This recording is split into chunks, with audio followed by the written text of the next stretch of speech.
do, does, and did are used together with the verb or an action word in its base form. You didn't said that.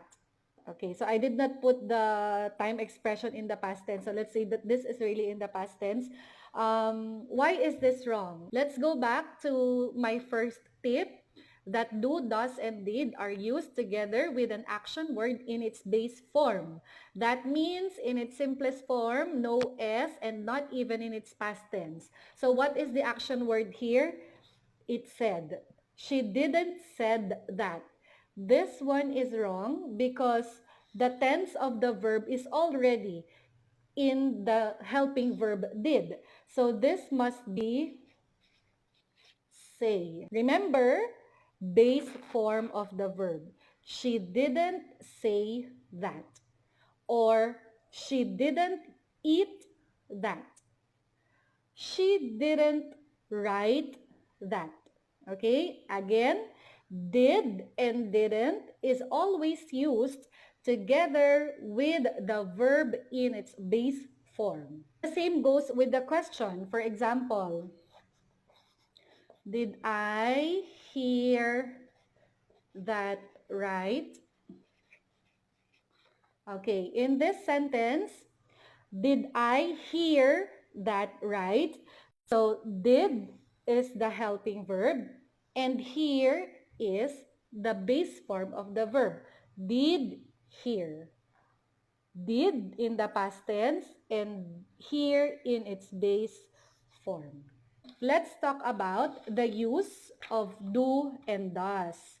Remember again that do and does are used for present tense, okay? So what is the difference between do and does? Let's talk about the subject-verb agreement this time. So when we say subject-verb agreement, the verb should agree with its subject, okay, in terms of number. Okay, so for example, let's have this. Do is used for plural subjects and does is used for singular subjects. This is what you should remember. Does, there's an S, means singular. That's one thing that I always tell also to my students so that they will remember when we say singular verb, it has S in the end. And when we say plural verb, there is no S. Okay? Because in the word plural, there's no S. So that's what you have to remember. Now, when do we say that the subject is singular? Of course, the subject is singular when we're talking about only one. So, for example, Nanay Jane is only one. So, if we're talking about only one person, place, thing, animal, event, or idea. Okay, now for pronoun, we use he, she, it. Okay. Now, for the plural subjects, so when we say plural subjects, two or more subjects. So, for example, Nanay Jane and Mav. Okay? Two or more. Nanay Jane, Tatay Brian, and Mav. So, for plural pronouns, we are using we, they, I, and you. Okay. Take note, I and you are considered plural all the time, okay?